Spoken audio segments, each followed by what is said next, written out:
All right, I think I'm good. You good? You ready? I'm good. I'm ready. Max Beaupre.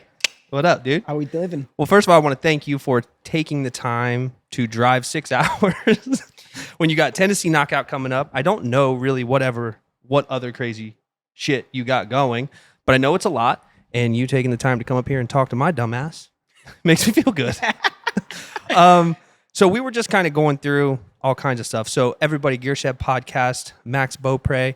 If you're not familiar with this complete, I haven't even given you a nickname yet. Are you ready? Mad Max, bro. Ooh. I was literally thinking Mad Max because he's psycho. If you ever watch this guy on a bike, a mountain bike or an E-Moto, he's a complete animal. I'll put links to his stuff, his YouTube, all the things that you might want to know about this complete savage in the description of the show notes. So depending on where you're watching it, you can click on it. I was watching one of your shorts or reels or whatever the hell it was the other day, and you like climbed that big ass boulder on your Ultra B. Oh yeah. What? Yeah.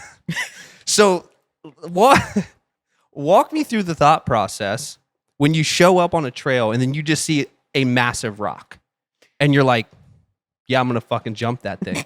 That's what you did. Yeah, pretty much. Well, it's funny because we were on a trail ride with a couple of our like neighborhood in town friends who are like pretty like entry level dirt bike riders. So Right. we were just riding like Having fun. every day, like flow track, having a blast, whatever, you know. So we come across this one, like I look off to the left of the trail and there's this boulder and I'm like, oh, I wonder if I can just go over that. So I like Take my phone. you know, like put the thing in reverse and scoot around, like whatever. And all the gas guys are like, oh, look at that reverse Electric guy. You know? Yeah. Then, just gave it a couple tries. And I don't know. I rode a lot of trials as a kid. So I kind of like, it's a little bit more user friendly for me personally. So it's just like riding trials on a dirt bike. Exactly. And Yeah. I think that's a great like a lead in, right? Because I knew you grew up in Massachusetts, and you raced moto for a period of time when you were young. So tell me about that. Like how did you get there? Like what started that passion for you? What started the two-wheel passion for you?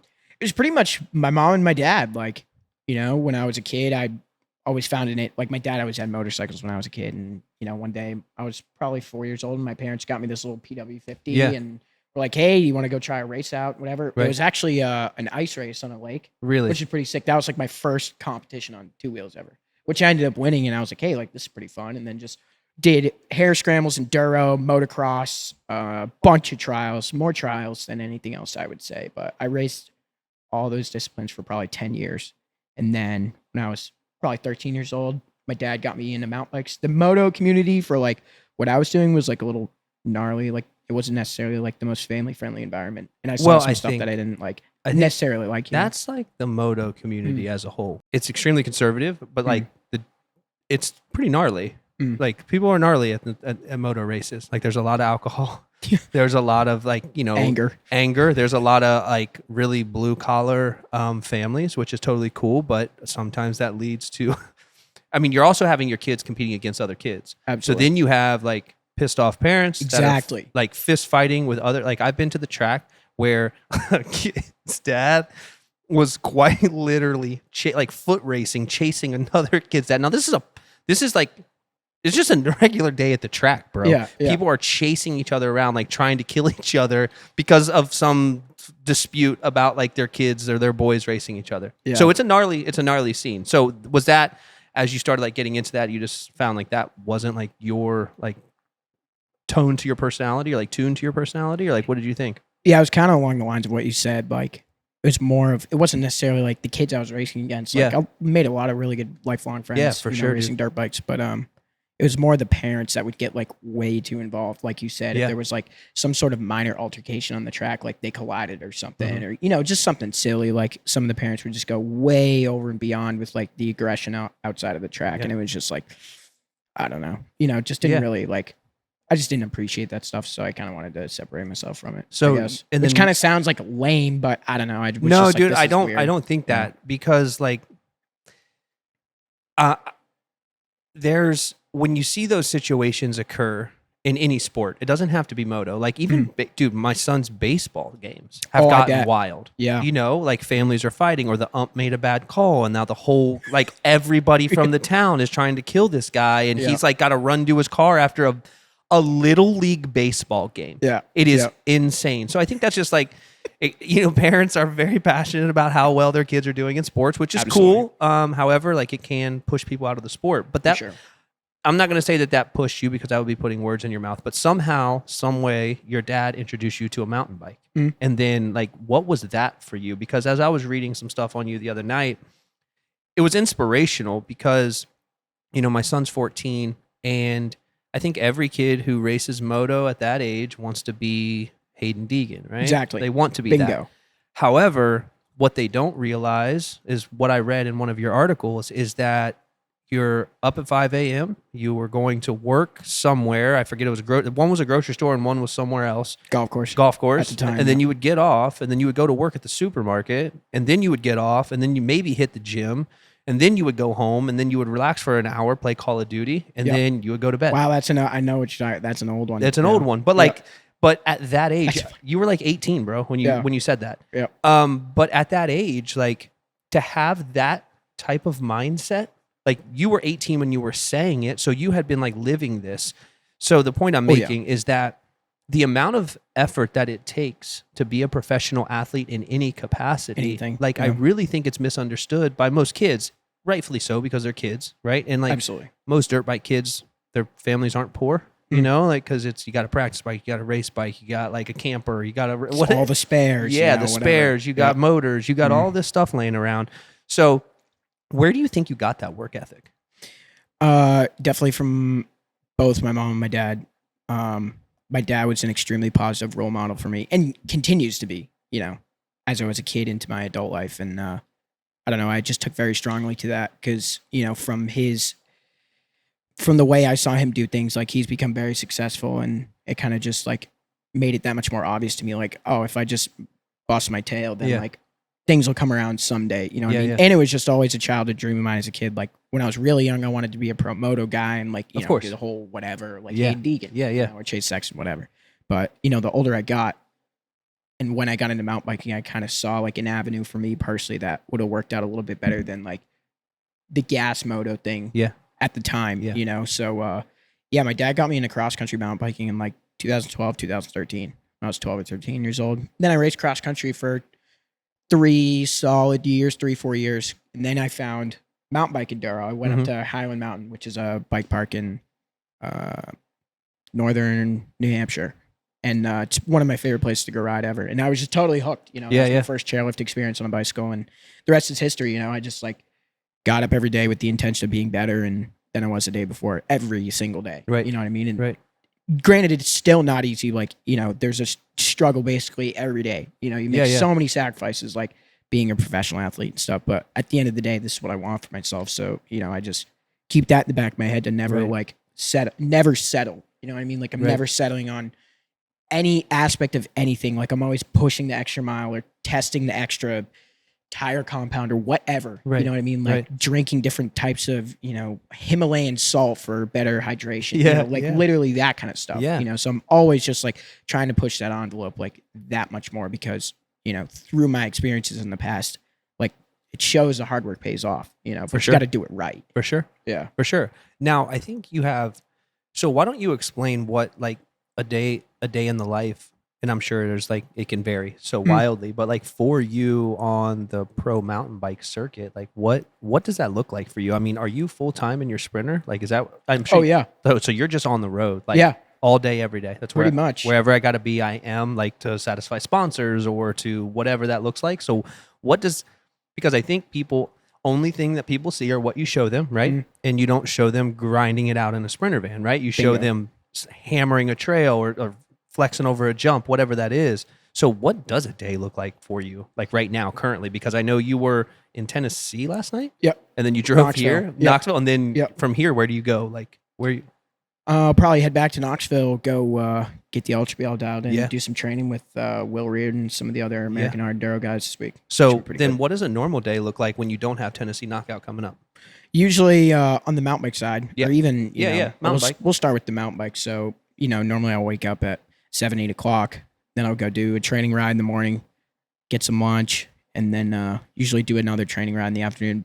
Normally, the last couple of months, it's been I do either a mountain bike ride or an E-Moto ride in the morning, and then I'll do the opposite in the afternoon. Okay. So I get both like training rides for each discipline in one day. Because balancing like the multi-sport thing has been like a huge challenge for me. Like, well, I can imagine. And then going in between series with like GNCC e-mountain bike stuff, and then Big Mountain Enduro e-mountain bike stuff, and then the US Hard Enduro e-moto stuff, and the Arena Cross e-moto stuff. Are you going to race Arena Cross this year?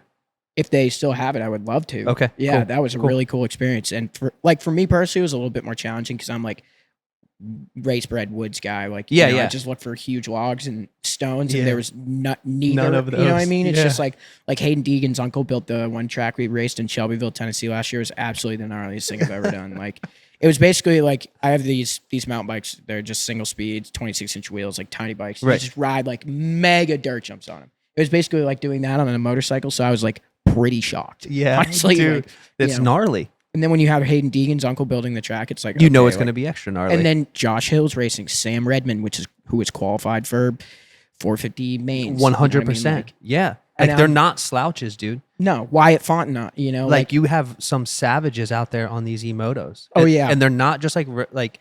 So that's something my son says. He's like, because he's good on a gas bike, but like there's less competition in the e-moto world now. For sure. And he was like, man, I'm going to go. And I said, bro, you're racing some like really fat, like grown men. Yeah. Like these guys aren't slouches. They're fast. They just don't ride gas anymore. And exactly. like, you're going to go out there with your chest pumped out and you're going to get your head kicked in, dude. That is. And it's like, but he's got to learn that lesson himself. But the point being is that like, it's evolving, right? Like from what you're seeing, like you're seeing the e-moto scene, like from the inside perspective of where it's headed and what it's doing. Like how do you feel about like everything that's taking place in the e-moto world for you? Because I know like you have a list of sponsors that you have to satisfy on the mountain bike side, but then you also have like stuff you got to do on the e-moto side. So how do you like manage that? Like, is it just whatever's available at the time, or like, do you have a schedule where like you have media stuff that you have to do for certain guys? Like, how does it all work for you? So I kind of, every day I wake up and I kind of take like almost an inventory of like, over the last week or two, usually it's bi-weekly. I'll, take a look at the last 2 weeks of media I've been posting and say, okay, like what haven't I been doing enough of? What have I been doing too much of? Right. So it's a lot to keep track of, because we have 10 to 12 different sponsors on my RE Factor Racing e-mountain bike team. And then me personally, I run my own show in the e-moto side, and I have about 5 or 6 on that side, and they all have, they're each, insane amount of products and such. So it's a lot to like keep up with, you got to like make a bunch of lists and make sure you're checking all the boxes and keeping everybody happy, especially when it's 2 different disciplines. And, you got to make sure like you're read up on the product like a salesman, So you got to like make sure you're informed and, I'm accurately reciting all these statistics and facts and specifications, over the internet and stuff. So when you do your personal YouTube stuff, do you is that like part of your thing, or is that like something you just do as like an outlet to go like just bash the bike and have a good time?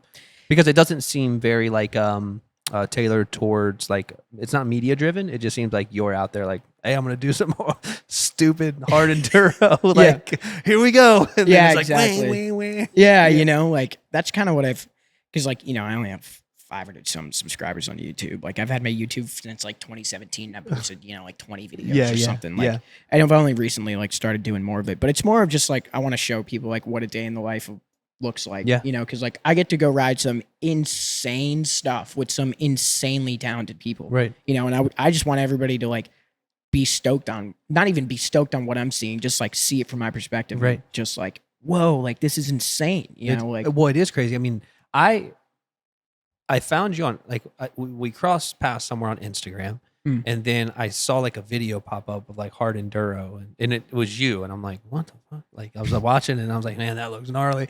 But like it seems like, do you feel like the e-moto portion of your workload is starting to encroach upon like the e-mountain bike stuff? Like, because it seems like from my perspective, like it seems like you get pulled in 2 directions essentially. Like, you have to do what you have to do, and that's like your job. Like, I don't think people understand that it's like this isn't an option. Like, Yeah. if I want to live in my van and ride bikes every day, like my list of work is pretty intense. Do you ever see that, like going one direction or the other, or where are you most happy? Are you just trying to like split the middle and just like live life the way you can right now until you have to make that decision? Or do you think that may never be a decision you have to make?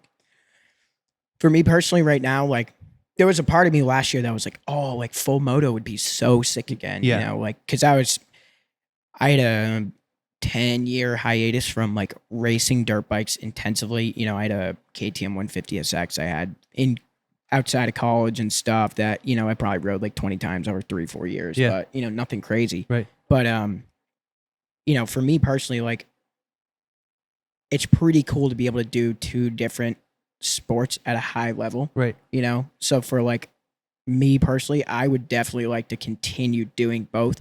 It is a lot of work and it's a lot of stress. Like, you know, like I said earlier about keeping track of, you know, promoting all the sponsors and keeping them happy, you know, and then training for both sports at the same time, you know, like doing 2 training rides a day instead of like one huge one or whatever, you know, like it's a lot to balance, but I personally would like to continue doing both for as long as I can. Yeah, for sure. For sure. You know, because it just makes you like not only more marketable, but for me personally, my perspective of myself, I'm that much more of a versatile athlete. Yeah, for sure. Which is super satisfying.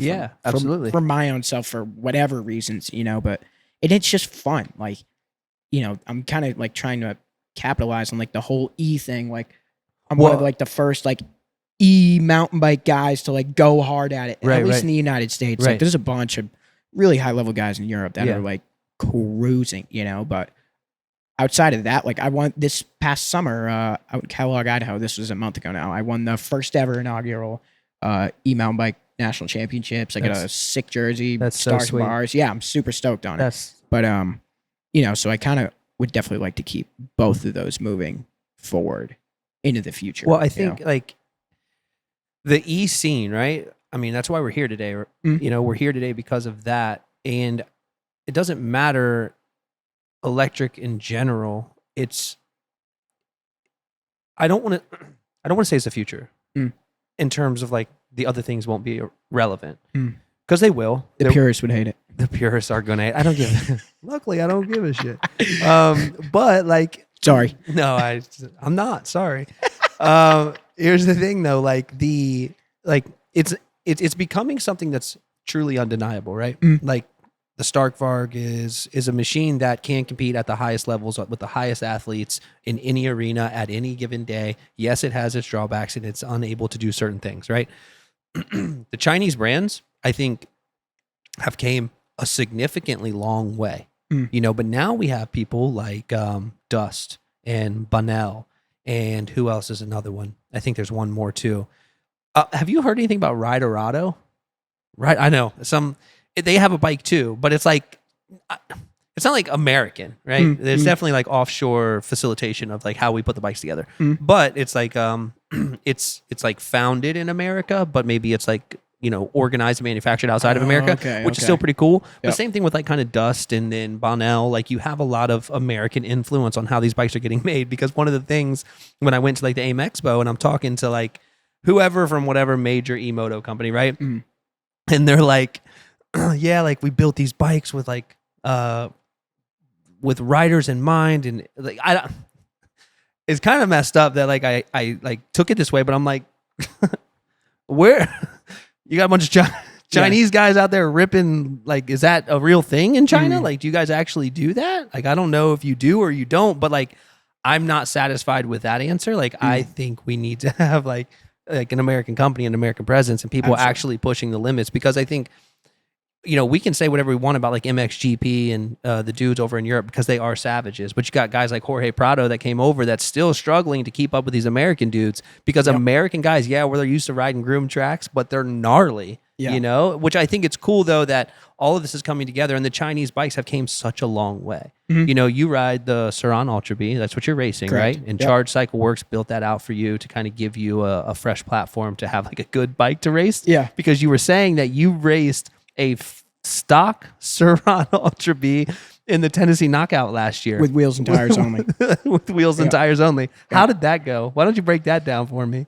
It was definitely a struggle, like, you know, granted, you can only do so much with tuning in general on the suspension. Like, you know, I did a bit of rebound, but the compression knobs like don't necessarily do that much, and they're like these crazy spring forks. So it definitely made it like, okay, I only have so much here, so I kind of just got to like muscle through it, you know. And I hadn't been doing any moto riding at that point intensively, so like I didn't have any sort of moto fitness. So I'm just like mountain bike guy, like, all right, like here we go, hard enduro, you know. So it was definitely a challenge, but you know, I just halfway through the race, you know, I just have to slow down and let myself recover. Yeah, and, for you sure. know, just so I could last through the, you know, it's like took me like 2 hours and 10 minutes or something last year to do the main race on Sunday, I believe. So how did that compare to other riders that you were riding against? Like, if you know, how did you stack up with like a bone stock bike?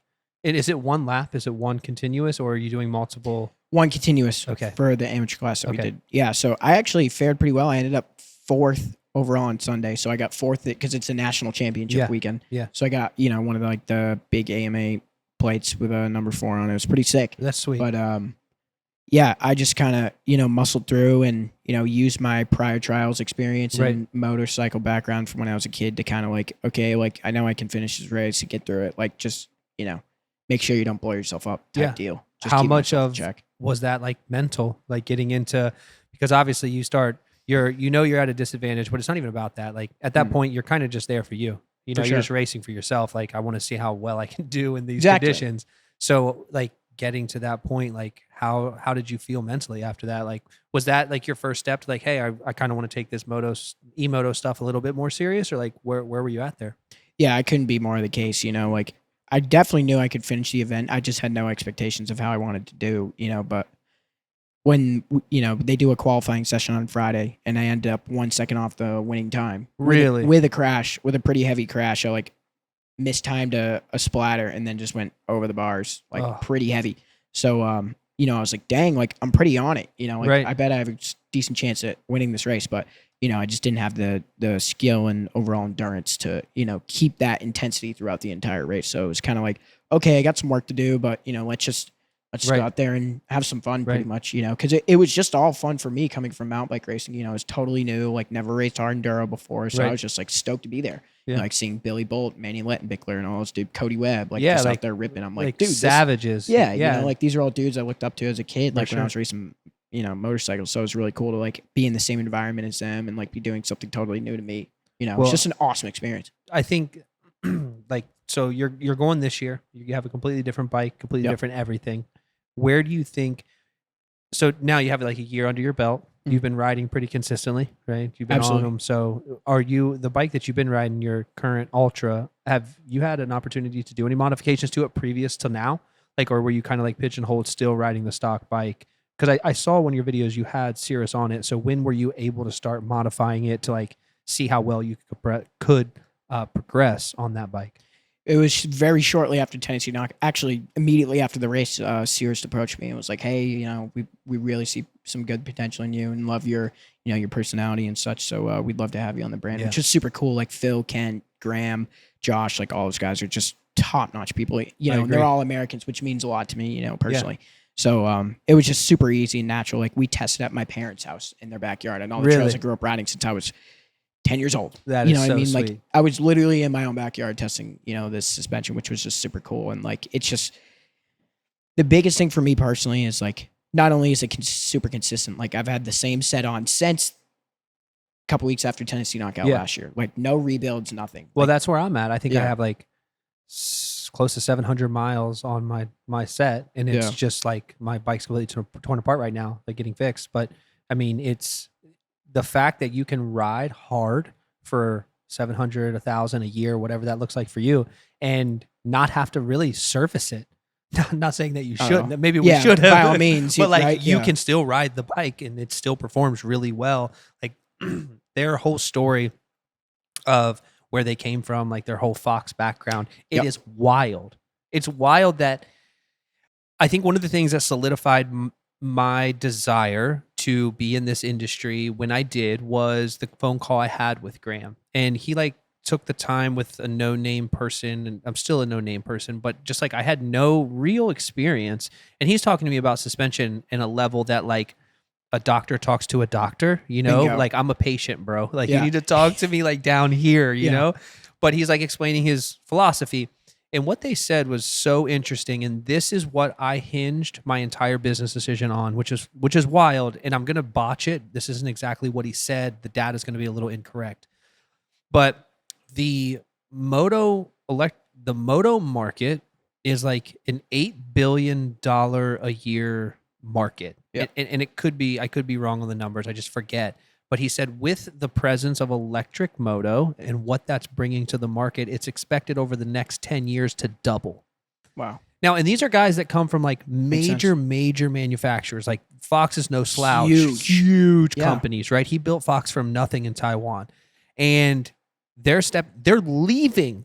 I'm sure they were getting paid enough to be happy, right? Mm-hmm. But for whatever reason, they saw an opportunity in the electric side but they're not just talking like E-Motos. They're talking like side-by-sides. They're talking about all the things that are to come in the future.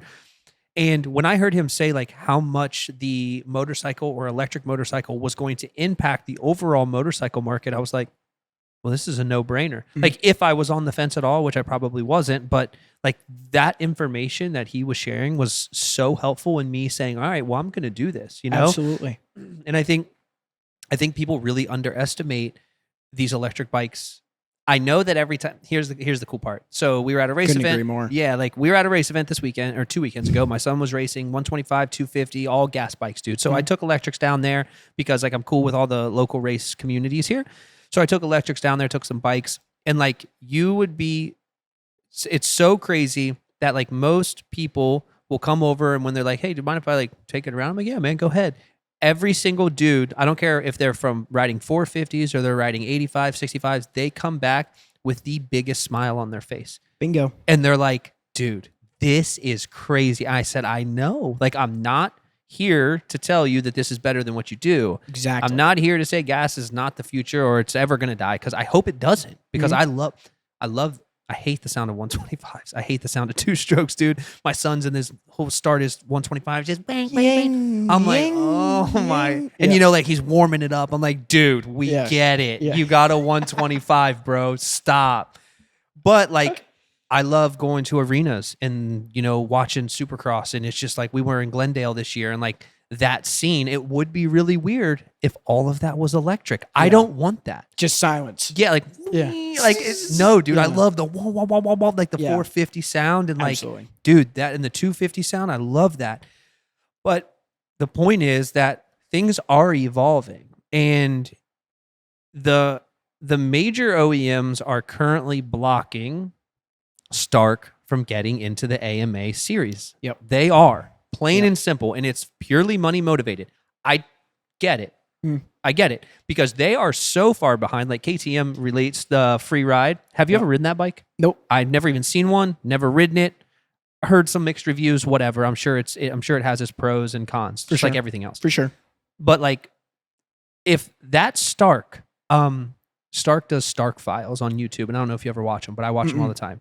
And one of them was recent about the AMA. And they were talking about like the marketing director is like married to the MXGP, like the I'm sure you've seen her face. She's a really pretty lady that does like all the MXGP announcing, like all their media stuff, like their social media stuff. And you would know probably if you saw her face, you would be like, oh, okay. But that's his wife. And they were talking about like the hurdles they're going through to try to get AMA to accept Stark. And they're saying without saying like, hey, it's the major OEMs. Like they don't want us in that because imagine for 1 second, whoever, I don't even care. We'll use freaking Hayden Deegan, which would never happen. But imagine he's on a Stark and he wins. What happens? Yeah. The walls cave in. Yep. The wheels come off. And it is a scramble. So like it's crazy, but the point is that the way that the industry's going and like they're so capable, the machines are so capable. There's way less maintenance. You know all this stuff. So but like it's so fun. You can load it in the back of your van. You don't have to carry gas. Doesn't smell. That doesn't smell. You can sleep over top of your bike. Like you don't, or whatever. I don't know why. I haven't seen the inside of your van, but I'm assuming it's something similar, Yeah, you know, exactly, like you're in there with your bikes and you can take them wherever. It's just so cool that it's come so far in such a short amount of time. And now you have brands like Zero, you have new brands that are coming out, but I will be excited to see. I know Yamaha's dumping a ton of money into their electric program right now. That's correct. Yep. Honda as well. Yeah. Over So when they hit the market is probably when Stark will start entering some of these races. But for sure, it will be so cool to see what that looks like, because I'm looking to get my daughter, who's 4, she rides a Stasic right now. Okay. Looking to get her like something a little bit bigger, but not, we have a Hyper B and it's still a little bit too big for her. But KTM makes this like electric motorcycle dirt bike. Mm-hmm. It's $2,500, bro. Wow. And I'm like, okay. Ouch. No. Yeah. Just no. Yeah. Like, yeah, that I'm not paying you that much just because it says KTM. Yeah. I get it. I get the brand loyalty and I get the brand recognition, and I understand that they have like they got a business to run. But at the end of the day, like, I can go get just about anything else for half that price for that size and the motor and the battery and what I'm getting. I'm just paying because it's orange.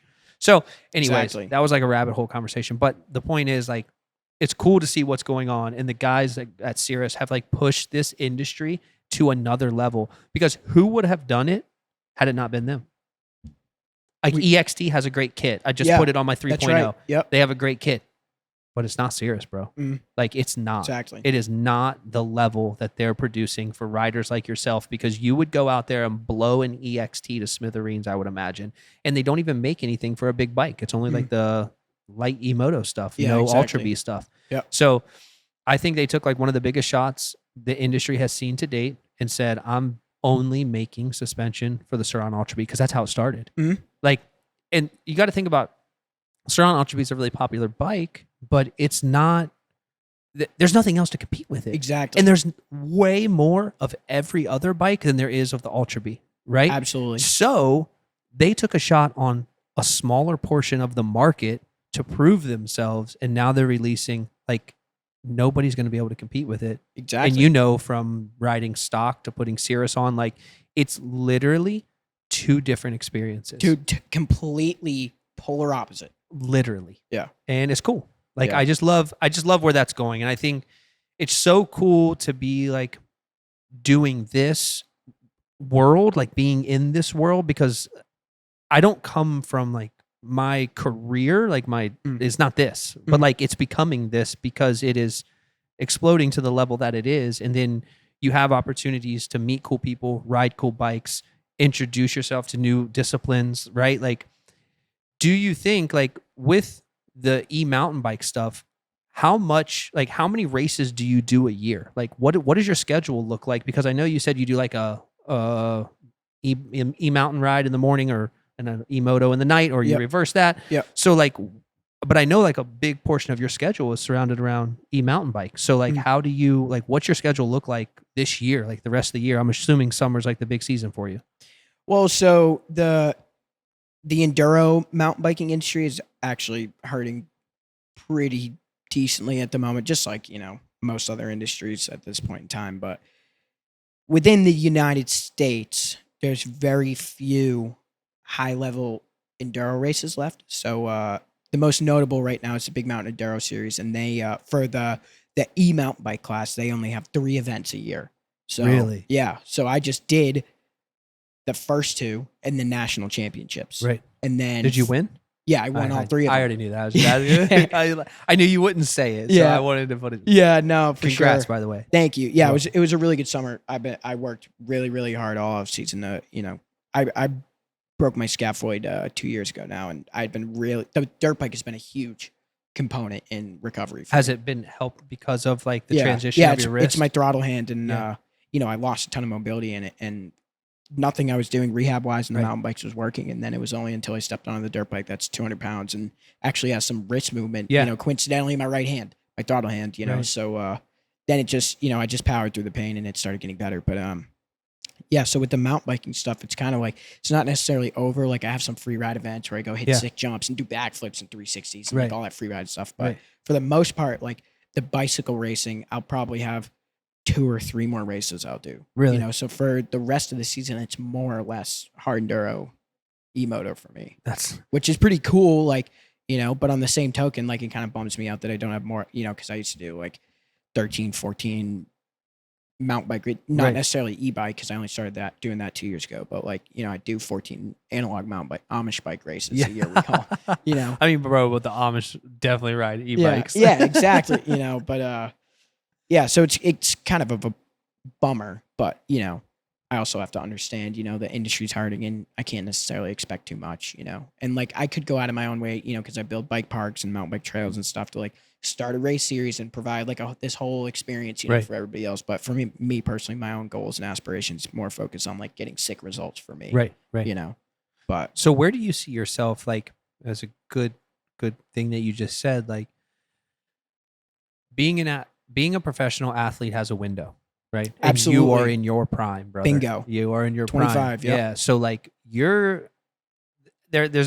I don't know when. I've never been a professional athlete, right? So I don't know when that exit strategy starts to get planned out. Like, but what do you think? Like, I'm sure you could race I mean, you could do it till you're 35, 40 years old at this place. You know, you got like Eli Tomac's, 32? I mean, you got guys that are sending that are mid 30s, right? Yeah, so you got at least that long.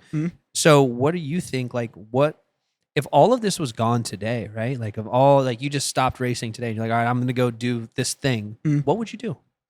What would you like to do? Me personally, like, I would really like to have like a cool YouTube channel about like just going and riding cool places with cool people. So is that why you kind of started like putting a little bit more time into that? Yeah, it's basically like, okay, like, let me show you this through my eyes. You know what I mean? These are my friends. Like, we're going on this ride at this place. You know, like, come along for a day and check out like all these crazy lines we're gonna go hit and all the debauchery in between. You know, like, because that's like so big, such a big part of the story that like a lot of people don't see is the camera going down, the battery is failing, and us going to CVS and just like talking shit the whole time and having fun, right? Like nobody saw that, and that was a lot of fun. Exactly. Like, they just see us sitting here. Like, there's so much in the middle. There's so much meat in the middle that people don't get to see. So that would be a cool. So that's like what you're thinking is like you would like to like start building that up over time. Yeah, exactly. You know, try and bring to light like the more light-hearted, funny bits, right? Just the banter between us, you know. So that's why like I always have my camera recording my Insta360. You know, like I always just have it on, no matter what we're saying, or where we're doing, or where we're going. Like, I just try and, you know, record it. So if it happens, you know, I have it, you know. And I don't know. I just think like, for me personally, what I want to watch on YouTube is just dudes going out there thrashing as hard as they can and having a good time with the boys. Yeah, you know? exactly. So like, and there's so much of it that is just that. Yeah, exactly. You know, so I feel like I could provide like a lot of quality, great, funny content for people. You know, I have a very like laughable personality. You know, I'm like you're the shortest dude you've ever met. But like whatever, you have like easy. A humongous personality. Yeah, you know, 10 feet tall and bulletproof from inside. But you know, I'm just like the classic like short, loud dude who's just like the most enthusiastic for no reason. You know what I mean? I'm just stoked to be here and have a good time type deal. Dude. You know, and I don't know. I'd just like to not necessarily instill that in more people, but you know, just kind of show them like how much fun you can have when you're a little bit more out of your shell. Not even that, just like in general. You know, like you don't have to be somebody to go do this, or you don't have to have a sick name or brand backing you or whatever. You can just be a dude on a bike and go out there and have a blast, you know, because that's all I am at the end of the day. I'm just one of you guys, like, who happens to be a little bit better than some others riding it. You know what I mean? So I just like, almost like not necessarily forming a relationship, but like, you know, showing people that, again, you know, you don't have to be somebody to like enjoy this or have this much fun or whatever. You can just be whoever, go wherever, and ride whatever. Well, I think that's a question that I forgot I wanted to ask you earlier, that when you were talking about like the content side, right? You don't have a content person. No, right? Like you don't have me. you don't have somebody living in your van with you that's like following you around with a camera. So that it's a lot of capturing the content's one thing, but then sifting, because if you're always recording, I know what that's like. So you always have this backlog of stuff that you never get to. Like 90% of the stuff that you have will just get thrown away. Just get thrown away. Yeah, for sure. Exactly. Because you'll forget that it even happened. Yeah, exactly. So like, how do you how do you work that into your schedule? Because like you do put out content, right? Like, so is it basically like on slower days or maybe rest days? Like you put a little time into that. How do you curate, cultivate, and then like deliver your content to the world? Because it seems like you're freaking busy, bro. Yeah, I definitely am, you know, between working and racing and riding and all that stuff. But yeah, it's funny, like my mountain bike team, my RE Factory Racing, the mountain bike team I race with. I was just with them in Idaho last week, and they always call me the iPad because I'm on my iPad, like, going through my Insta360 footage, just like banking videos that I can just like post and stuff and have content preloaded that if I'm like out and I'm like, oh crap, I didn't post about blah, blah, blah this week. I can just go like bing, bang, boom, have a draft, set it up, put a caption in, a song, and like, see ya. Yeah. You know what I mean? So like usually with the mountain bike stuff, like we'll go, just get a bunch of iPhoners on some jump trail, right? And then literally I'm in the car before I leave the parking lot and I'm like throwing a 15, 20 second reel together, boom, post it, done, see ya. Right. And then I'm out. Yeah, so I try and like just as I film it, just get it out. Right. You know what I mean? And not like too often because you have to study like Instagram analytics and the algorithm and all that junk. And I am like, if you follow me, you kind of know this, but like I don't follow industry trends or like any of that stuff. Like I'm not a cloud chaser or whatever. I just do it like, hey, check it out. If you like it, you do. If you don't, whatever. Like I posted all my videos to like my own music that I like to listen to, make it like a very personal experience. Like this is me and this is who I am. This is not like I'm not like hard guy, like doing, posting death metal on my freaking climbing mountains on dirt bikes. That's just who I am. Like I'm just constantly going all the time, like always adventuring, always wanting more, always exploring, always pushing the envelope, so it's kind of like, I just try and bank up as much content as possible to, try and keep it consistent, but it becomes hard, because I'm a solo unit and like making YouTube videos, so, like recording them is easy. You just press a button on the camera and you just get on with your day, go do whatever. Right. But like you said, it's the sifting and editing part that takes forever, and that's just like sitting in my van and, staring at a screen for 3-4 hours while I, sift through YouTube video footage. But, at the end of the day, I know it's not going to be an overnight thing that like my YouTube blows up or my Instagram blows up. I've had my Instagram account since 2014. I only have 11,000 followers, but that's like genuine growth over the last 11 years. Yikes. But I feel dude, and you're not old. I know. You're not allowed to say that yet, bro. I know. You're not allowed to say that yet, bro. But like the organic side of it is because so the stuff that you have, it may take you 11 years to get there, but I would say based on what I've seen sifting through your stuff, because I try to like do as much research as I can and get it from wherever. So like when I sit down, I'm not a complete dumbass. Yeah. But like it's kind of been like and do you think that a lot of that is the E-Moto stuff, or is it like because like your mountain bike stuff is gnarly too? So like, do you think like which one do you ever like do a look at like what's performing better, like mountain bike or E-Moto, or do you just like rip it and go? Normally I just rip it and go type deal, but over the last couple of months I became interested because I did go through this one like pretty heavy, because I'm not nearly as proficient on the electric moto as I am on my electric mountain bike, so I've been making like a big push to kind of like catch up for lost time almost, because there are dudes that I'm racing against that have been continuously doing this for a number of years. You know what I mean? And I'm not just now stepping into it, so I'm like, okay, I gotta almost play a little bit of catch up, if you will. So that provided a big challenge for me, but I just kind of pick at it every day. And when it comes down to it, like over the last couple of months, like my Sauron stuff did start surpassing my mountain bike stuff. But then, I just had that huge block of mountain bike racing over the beginning half of this summer, which is kind of, now surpassed the dirt bike stuff again. But, it's almost like a give and take, if you will. Like it kind of just depends on the volume that I'm like. I found the more that I post E-Moto stuff, the more my followers kind of engage with it and get used to it. And they're like, okay, this is something that he does on a daily basis and it's cool. I'm not just posting like, oh, I did a wheelie down the street. Like, sick, so you're not a wheelie kid? No. Like, granted, I go ride my Lightbee downtown all the time. That's so fun, but dude, just I like feel the same way. Hitting urban stuff, just going in. It's like stairs, jumping stairs. Yeah.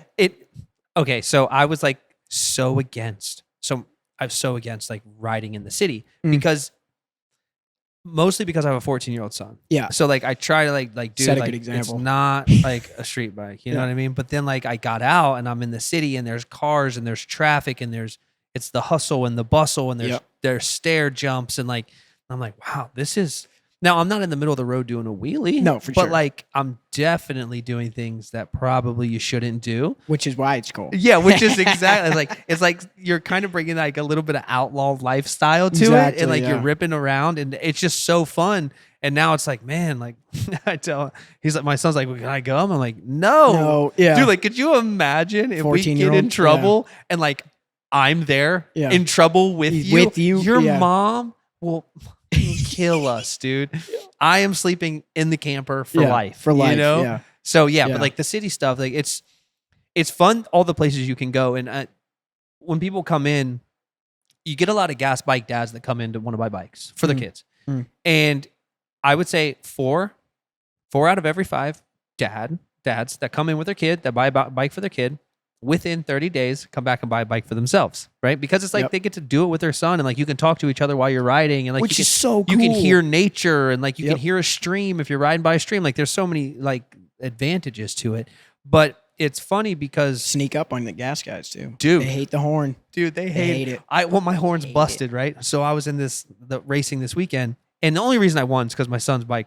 That's the only reason I got first Yeah, place. Okay, yeah. and I know that, but like I have the plaque, and nobody can take that from me. You know what I mean? So, but like we were rating, like there's people, my horn doesn't work, so I got to yell at them. Oh yeah. You know, like, Like, hey, hey, Yeah. and they're like, what the fuck is going? Yeah, You know, like yeah. because they're just like trying to get through this rough section, and I'm like on their ass, Yelling trying at 'em, you're yeah. literally screaming at these poor Yeah. people.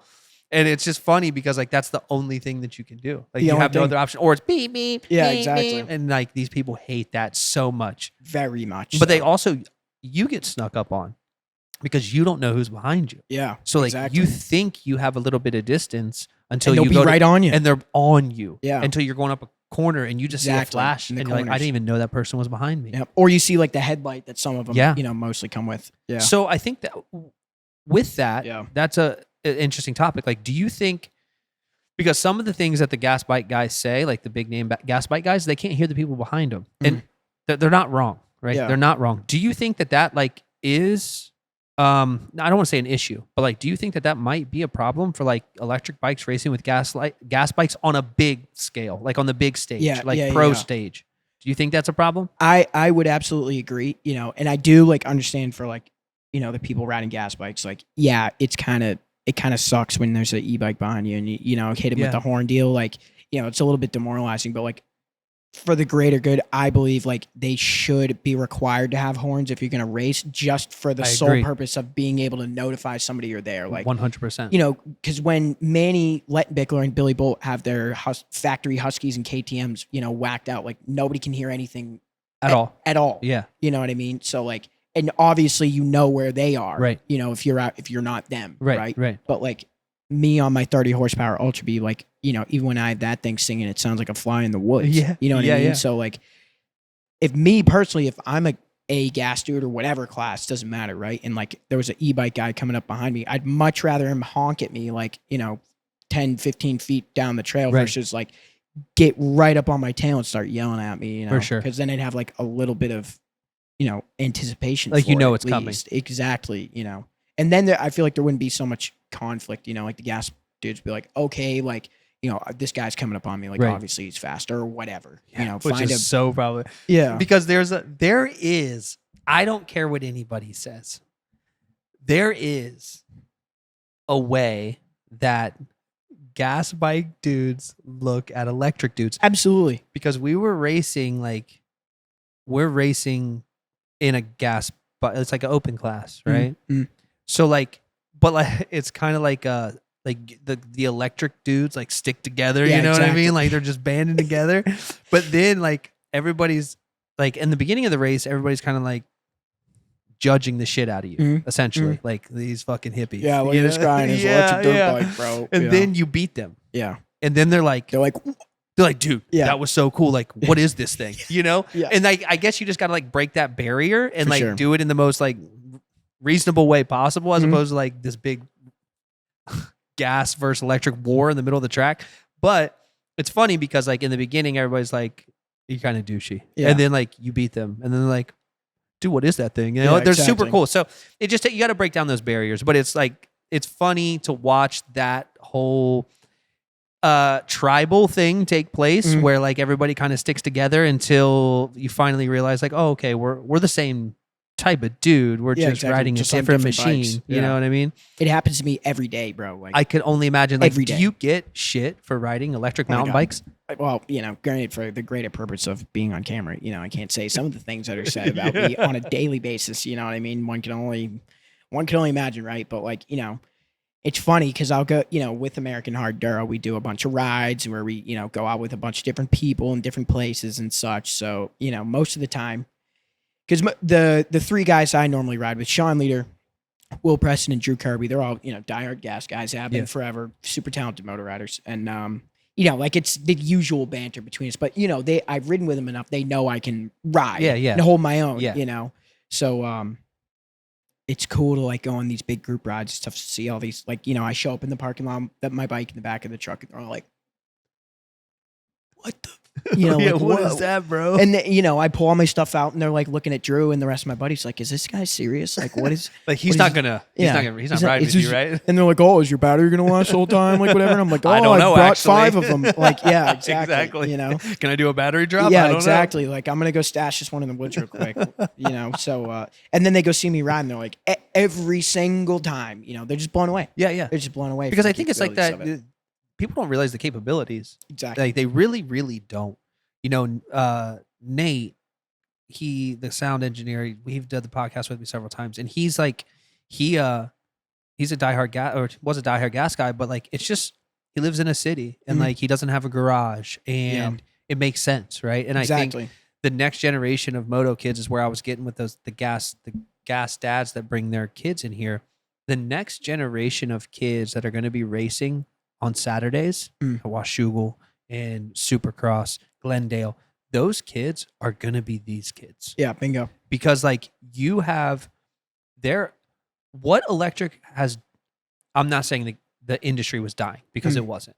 However, what Electric has done for the industry's trajectory has blown it up, because now these kids, maybe they don't go gas, right? Like maybe they stay electric, but the point is that kid, suburban kid living in a neighborhood 10 years ago, there was no option for that kid to be on a motorcycle. Nope. And that's what I love about this so much, is that you get these, it doesn't matter if it's even suburban or rural or urban, whatever it is, kids that traditionally, whether it's a price point barrier or it's just they have pissed off neighbors and they're riding a 2-stroke around. Like, I do not want to hear that shit either. My son rides our turn track in the back, and it's just like, oh my Turn it off, God, buddy. bro. Like, you have an electric bike, but I get he's training. Yeah. The point being is like, these kids are the next kids. They're the next generation. And like, we have to embrace that as like a community to know that this is what's pushing the industry forward. Yeah. And it's insane to think that 10 years ago, like, you had, not even 10 years ago, 5 years ago, dude, you had Suron Lightby with Fox 40s. Like, like, there was nothing, like, all mineral oil, like single piston caliper, like it, gnarly E-Moto. Yeah. Now, like, it's wild. You got full E-Moto brakes. You got 4-piston calipers. You have like suspension from Cirrus that's literally like a kit for E-Moto. The KYB of E-Moto. It literally 100%. Yeah. And you have all of that in a span of 5 years. So where are we going to be at in 5 years? Because you're starting to see this envelope being pushed, right? Exactly. Like the manufacturers that are like starting to push the envelope. I always talk about the SR as kind of, when somebody comes in for an SR, yes, it could be tuned down in the app and like all of that stuff. But like, I really stress the severity of that motorcycle. Like, you're not buying a toy. You have to understand you're getting on a machine that can kill you. Like, it literally is an out of control monster. If you just leave it in 100% on eco, you'll loop it out. It'll wreck. Wow. It's insane. And I wish that was the SR so I could build one and you could ride it around, because you would probably take a shit in your pants just because of how fast it is for how small it is. For how small it is, exactly, the power to weight. But like, you have those people that come in and you're like, hey man, like, I just want you to be on, like, I want you to understand something. Like, this thing's not a joke. And what I get the most of is, I'm like, well, so what's your, like, how long have you been riding? Like, what's your familiarity with the motorcycle? And everybody's like, man, as a kid, I used to ride. And I'm like, oh, dude, here we go. I'm like, that's not for you. Yeah. Okay. Like, if you're not racing, are you going to race this? I'm like, no, we're just going to, like, then you don't need it. Just get something that's less expensive and it's going to keep you alive. Yeah, exactly. You know? But it's just cool to see the progression. 5 years. Like, if you think 5 years, where are we going to be in the next 5 years? We're going to be the Yamahas, the KTMs, the Huskies, all of that are going to have their own electric bike. And does that kill the market? Does that harm the market? Because I would imagine their price barrier is going to be so much bigger because their overhead is just so much more insane. Yeah, for So sure. I don't know. It's just, I don't even know where the hell I'm going with this. It's just like a thought experiment of like 5 years has been a huge difference. In the next 5 years, where are we going to be?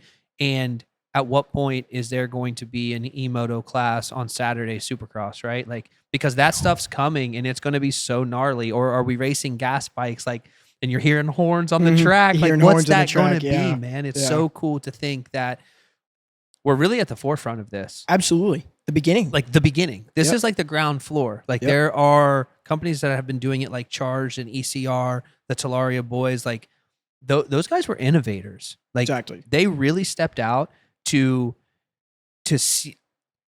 I mean, I know I don't know them personally, but I know like their story because of the industry, right? So I know that they were like technology guys that stepped into this space and like made this company something. Yeah. But it brought the industry ahead. And that is so cool. Like to see that and to see people quitting their day jobs and like to move over here. to open an E-Moto store. Like when I tell people like, well, what do you do? And Yeah. like, oh, we sell electric dirt bikes. Like, what? Yeah. I'm like, I know it sounds crazy, but like it's a thing and it's Yeah. fun, right? So I don't know. Absolutely. It's going to be cool to see where this goes in 5 years and what comes of it. But I don't know. I just don't know. It's going to be an epic experience, and to see guys here like for it. yourself. Yeah, like that's what I mean, dude. Like Yeah. to see guys like you taking it on and like running this. Like, did you ever think that you would end up here when you stepped away from dirt bikes all that time ago and hopped on a mountain bike? Like the crossing paths with an electric dirt bike. Like, did you ever see that as your future? I was literally like the biggest anti-electric dirt bike guy ever. Like, Really? Granted, I rode an O-set when I was really little. You ever heard of that? No, I've never heard of that. That's like the OG like electric dirt bike.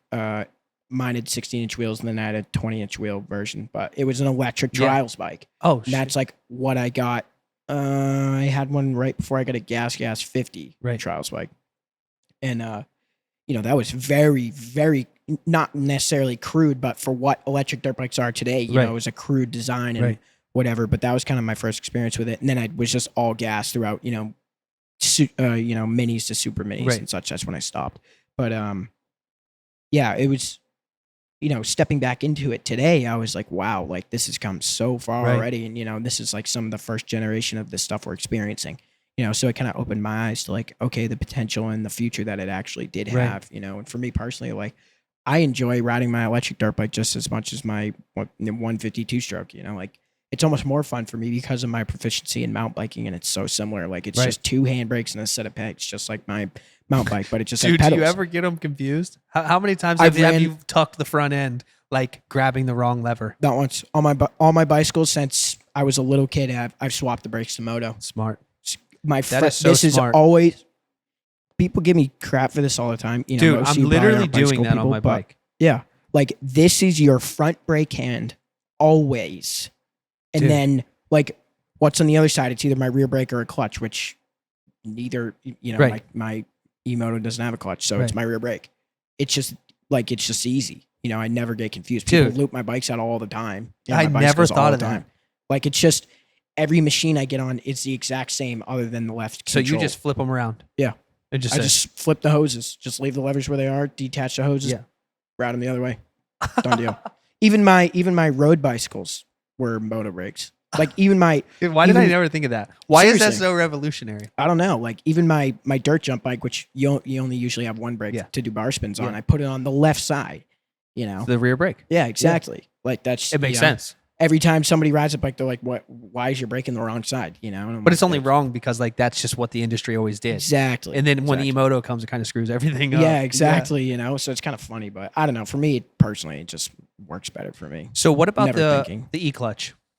Tell me your expectation. Tell me what you think that will do for your ability to ride. Because we talked about it briefly, like just talking shit. Like what is that going to be like?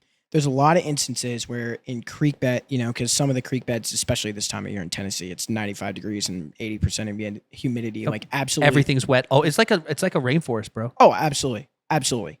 But so there's a lot of scenarios that I'll run into, like on big extended rock slabs, you have to start like right in front of, or even if you have a drive for it, if you don't have exact perfect amount of speed, exact perfect weight distribution, like everything. You're gonna start spinning and then you lose all your momentum and end up sliding down like these insane features. Yeah. You know, so like I found myself in a lot of scenarios where I'm like literally pushing my bike up, like carrying my bike. Like there's No, been I know, scenarios where bro. I've taken my battery out and put my dirt bike on my back and walked it up something because I literally couldn't ride it. You know what I mean? So I think with the e-clutch that's supposed to like ramp phase amps or something, it's not necessarily a wet clutch, but Right, just right. that effect alone to be able to cut power while still, you know, being on the throttle somewhat. And then letting it out slow. Exactly. Yeah. Like that's going to be such a huge, I mean, for me personally, because I do hard enduro, you know, like Yeah. maybe on a track, like I think having no gears on a track is sick. Like you Dude, you don't have to deal with anything. you can corner like twice as fast. Yeah. Yes. Like, you know, which is, I love riding the track in that race edition, but, yeah, I definitely think the clutch, like for somebody, me personally, who does a lot of woods riding, hard enduro in Yep. particular, it's going to be a massive step forward for my riding. Well, You know? I think like when we raced that hard enduro race in Southern Ohio, it was hell, dude. Oh It yeah, was so hard. Like they got gnarly terrain around here. it's not like in Southern Ohio is basically Kentucky, basically Tennessee. Like Tennessee has bigger, I'll call them hills because we know like still a mountain, but not like mountains. Yeah, you know what I mean? yeah, for sure. But for sure. the point is like having to push your bike, like you have the problem with the experience I had is like once you break that tire loose, that rear tire, Gone. it's done. Yep. And then if you're like in a spot where you're on an incline and you have a log in front of you, and the incline is, I would say, like a 20 or 25 degree pitch, right? So you're laid back. You're trying to keep your weight like centered as much as possible, but I can only imagine what it's like for you being a little bit shorter, like trying to keep on it. Then you hit that. If you don't get over that, the e-clutch just gives you so many advantages, is my point. Exactly. Like it's like, because for once sure. you hit, if you don't get over that and that back tire spins, then you're creeping backwards and then the bike goes and then it's down at the bottom of the hill and you either got to pick it up or push it up. Push it up. And even trying to push it, you have no weight on the bike. exactly. So the it's not tire's going to go spinning anywhere anyways. and you're just muscling it. Yep. Dude, that was the most hellacious thing I've ever experienced Yep. in my life. And that's why when you asked about racing Tennessee knockout, I said, bro, I don't know Yeah. if I want to do that. Yeah, you definitely have to get creative. Like, there's a bunch of instances where I'm using my rear brake, almost imitating a clutch. Like, I'll literally be dragging brake going uphill, like trying to That's stop really wheel crazy. spin. Yeah, You know what I well, mean? exactly. Yeah, Especially just when- trying to keep it like moving, not so torquey, not so fast. Exactly. Yeah. Because you can only get so much advantage out of your gear ratio versus, you know, traction control aspects, if you will, right? Right. Like, especially on higher horsepower bikes, like they're just naturally going to spin because one, they don't have gears, two, they don't have a clutch. Right. So what are you going to do? Yeah. You know what I mean? Like, you can only run so gummy of a tire and so drilled out of a bib, you know? That's really funny though, because I was about to Yeah. ask you what's your tire choice in those scenarios. What are you going to race TKO? IRC tire. I just got a set of IRCs for my 24. I've seriously, like, Which ones? so when I set this bike up last year, I went through, you know, because my dad's like been racing since the 70s. Oh, yeah, like, so been he's just an OG. He knows. Yeah. He just knows. So he was like, okay, you should run a IRC JX8 in the rear, which is their like stiffer carcass gummy, and then one of their IX9 gummies in the front. And I probably bought 10 or 15 JX8 since Really? that event last year. Just the same one every time. So how do it you just feel? works so good. How do you feel that? Well, I mean, you mostly ride hard enduro, but if you go out on a track, you'd still. I mean, you're not changing tires, right? Like you're still just riding it, or do you change the tire? I definitely, so for my track setup, I run Michelin Starcross 6s, Okay. soft compound with tubes. Okay. Just because I know that's like a solid option Yeah. for hard pack and whatever else. Like, you know, I bet that JX8 would be Fine. fine if you ran like a platinum 10 to 14 PSI bib or Yeah. something, you know, but Yeah, like, I just know track tires, like, okay, a Starcross 6, like, Yeah. boom, done, see you later. That's just your You know what I go-to. mean? Yeah. That's, Yeah. Have you But, been riding that like your whole life growing up? Is that what you did, or is Yeah. that kind of like what your dad like pushed you to do for these bikes? Yeah, well, for the hard enduro stuff, you know, I definitely figured like, okay, I could probably get more traction out of not a motocross Yeah. tire, you know. So I was kind of like, okay, well, like, what's the next step? You know, because I know mountain bike tire compounds very well, but Yeah. they don't have like gummy mountain bike tires don't exist. Really? You know what I mean? Like they have softer compound tires, but they're not even remotely close to as sticky as like gummy hard enduro, Right. you know, motorcycle tires. So that was like a big eye opener for me. I was like, but I kind of do understand like on the mountain bike, you know, weight distribution is different.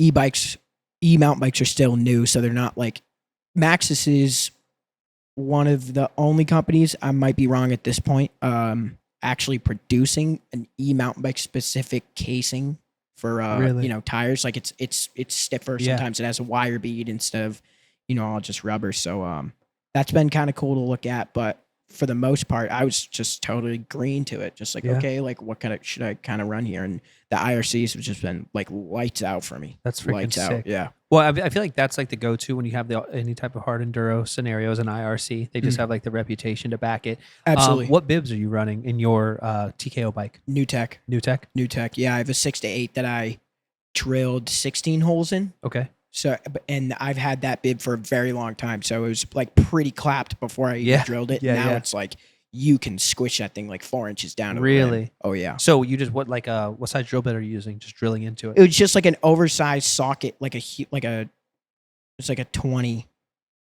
was like a 17 or a 20 socket, and then I just like cut teeth in the end of it, and then you just like basically bore holes Yeah, out just yeah. to remove volume. yeah, exactly, Yeah. volume, yeah, so it deforms better. Right. Like, granted, when you're doing enduro cross stuff, like, you know, the little enduro cross sections we have, like at the beginning of the races and stuff, it provides a little bit more of a challenge because I can't just like 30 horse mode, just like Yeah. smoke it into a log and do a triple. Like Yeah, I found that out the hard way at Battle of the Goats. Like Blowed rim. wheel bottomed out, and Yeah. it just like threw me head over heels. Literally at Whoa. 2 seconds after the first turn, I snapped my key out of my ignition.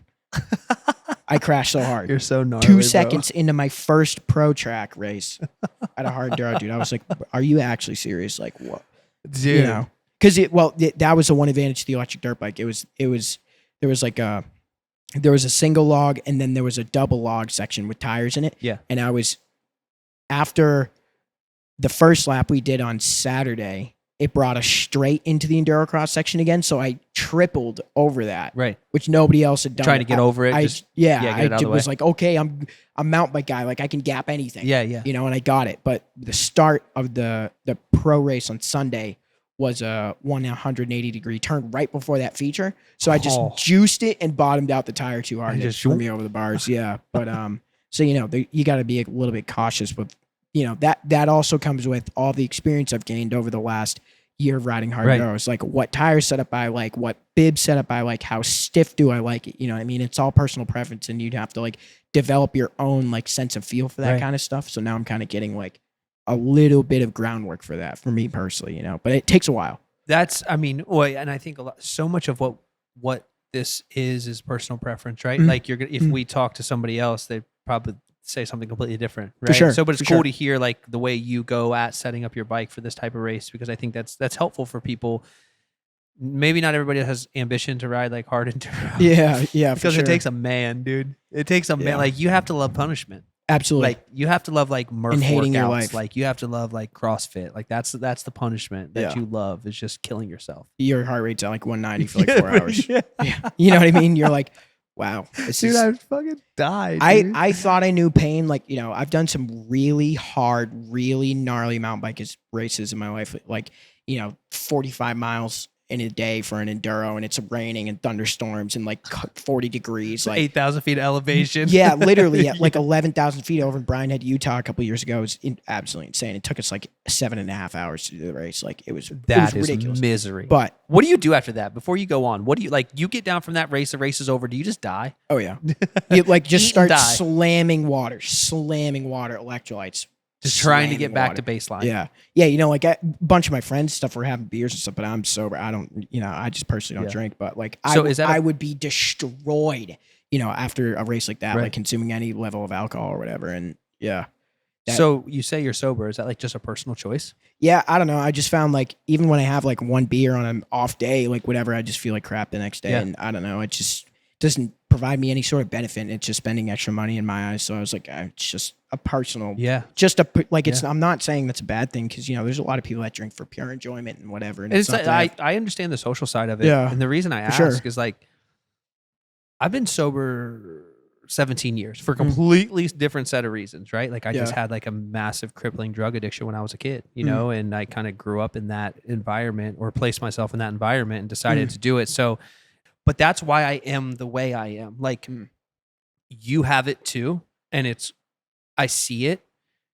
You have like that, I'm going to run through a brick wall. Yeah. And I'm just going to be like a complete psychopath.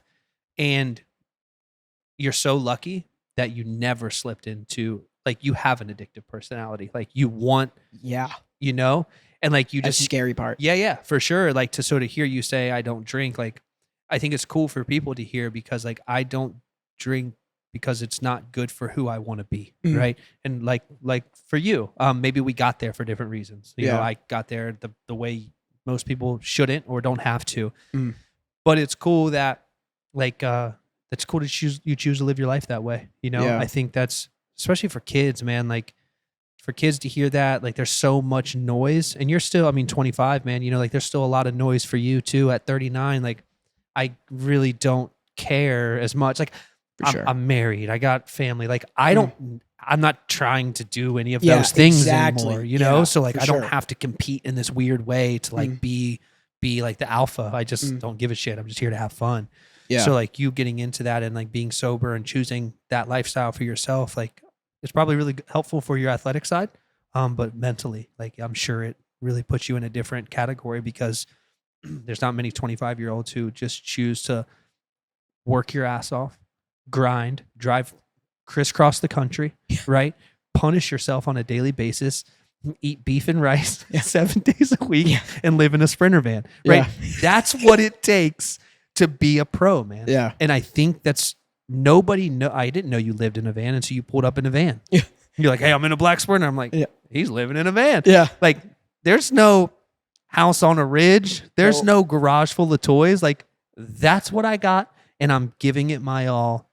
I think that's super rad, dude. Yeah, you know, and I like to kind of comment what you said, you know, going on about the kids earlier is, you know, not only do I try and provide a good example, but, you know, there's like in the mountain bike world, at least, you know, in the Southeast in particular, there's a lot of issues that I can see with like kids, you know, just aspiring to want to go like just get to the race so they can get hammered, you know, low key under the radar with all their buddies, you know, and like granted, you know, as a kid, like there is time, you know, to do that. And it's like a rite of passage experience, you know, but for me personally, like all I've ever wanted to do is just crush on my bike, you know, and that was one thing that I felt like could move me that much farther forward in the right direction versus just like I live next to UT campus in Knoxville, you know what I mean? I could be out there every night at all Doing the the college bars, things. ripping my Suron around, just you know, getting hammered, like what up, you know, whatever, you know, but I don't want that, you know, and I guess it's just different between everybody and what they want, but like,